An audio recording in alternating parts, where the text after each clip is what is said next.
আসসালামু আলাইকুম, সবাইকে স্বাগত জানাচ্ছি লাইফ ইন কলকাতা চ্যানেল থেকে। আজকে কথা বলবো ভারতে যারা স্কুলিং ভিসায় বাচ্চাদের পড়াতে যাচ্ছেন তাদের উদ্দেশ্যে।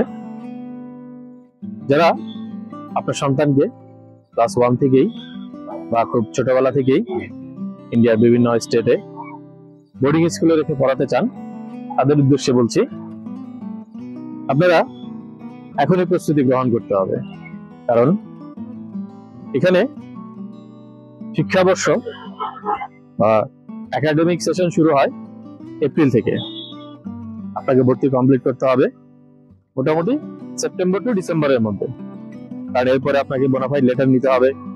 বোনাফাইড লেটার নিয়ে বাংলাদেশে আবার গিয়ে এম্বাসিতে স্টুডেন্ট ভিসার জন্য অ্যাপ্লাই করতে হবে, প্যারেন্টসের জন্য এন্ট্রি ভিসার জন্য অ্যাপ্লাই করতে হবে। তাই আপনারা যারা আপনাদের সন্তানকে ভারতের বিভিন্ন স্টেটে বিভিন্ন বোর্ডিং স্কুলে রেখে পড়াশোনা করাতে চান, তারা এখনই প্রস্তুতি গ্রহণ করুন। বিভিন্ন স্কুলে অলরেডি নেক্সট ইয়ারের জন্য, নেক্সট একাডেমিক সেশনের জন্য ইন্টারন্যাশনাল স্টুডেন্টদের জন্য অ্যাডমিশন শুরু হয়েছে। কলকাতায় অনেকগুলো বোর্ডিং স্কুল রয়েছে, শিলিগুড়িতে আছে, দার্জিলিং এ আছে, শিলং এ আছে, চেন্নাইয়ে আছে। এক একটি স্কুলের এক একটি স্পেশালিটি রয়েছে। কোথাও আপনি স্পোর্টস পাবেন, কোথাও আপনি মিউজিক পাবেন, কোথাও ডান্স পাবেন। তাহলে ইন ফিউচারে আপনার সন্তানকে আপনি যেদিকে রাখতে চান বা যে রিলেটেড পড়াশোনায় জড়িত রাখতে চান, আপনি চাইলে এখন থেকে সেভাবে গড়ে তুলতে পারেন।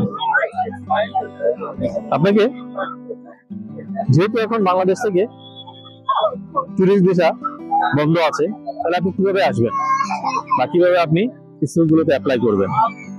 যখন ট্যুরিস্ট ভিসা ওপেন ছিল, আপনি চাইলে আপনার সন্তানকে নিয়ে ভারতে এসে স্কুল ভিজিট করে অ্যাডমিশন টেস্ট দিয়ে তারপর আপনি অ্যাডমিশন নিতে পারতেন। যেহেতু এখন ট্যুরিস্ট ভিসা বন্ধ আছে, তাহলে আপনি সম্পূর্ণ প্রসেসটি অনলাইনে করতে হবে। আপনাকে আপনার সন্তানকে অনলাইনে ইন্টারভিউ দিতে হবে, অনলাইনে আপনি অ্যাডমিশন প্রসেস করতে হবে, অনলাইনে আপনি অ্যাডমিশন ফি জমা দিতে হবে। দেন আপনি স্টুডেন্ট হিসেবে যখন অ্যাডমিশন কমপ্লিট হবে, তাহলে তাকে স্কুল কর্তৃপক্ষ বোনাফাইড লেটার প্রোভাইড করবে। সেই বোনাফাইড লেটার সহ অন্যান্য যাবতীয় যা পেপারস আছে সেগুলো সহ আপনি অনলাইনে অ্যাপ্লাই করে Bangladesh Indian high commission Bangladesh থেকে আপনাকে ভিসা সংগ্রহ করতে হবে। স্টুডেন্টের ভিসা হওয়ার পরে আপনাকে করতে হবে প্যারেন্টস এর জন্য এন্ট্রি ভিসা।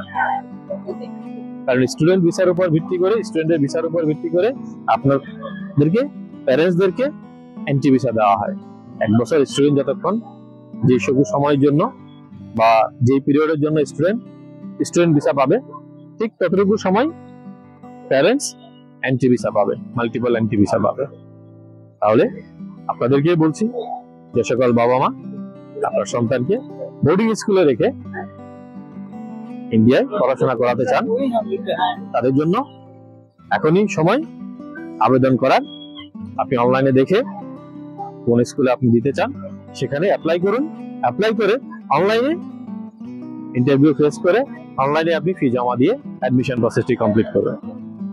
এরপরে যদি আপনার স্টুডেন্ট ভিসার জন্য কোনো হেল্প দরকার হয়, কোনো পরামর্শ দরকার হয়, তাহলে আমার সাথে, আমার টিমের সাথে, আমাদের সাথে যোগাযোগ করতে পারেন। আমরা উইদাউট কনসালটেশন ফি, উইদাউট কোনো রকম চার্জ আপনাকে হেল্প করার জন্য আছি। প্রয়োজনে আপনি আমাদের সাথে যোগাযোগ করবেন। আজকের মতো শেষ করছি। সবার প্রতি শুভকামনা। সবাই ভালো থাকবেন, সুস্থ থাকবেন, নিরাপদে থাকবেন। আল্লাহ হাফেজ।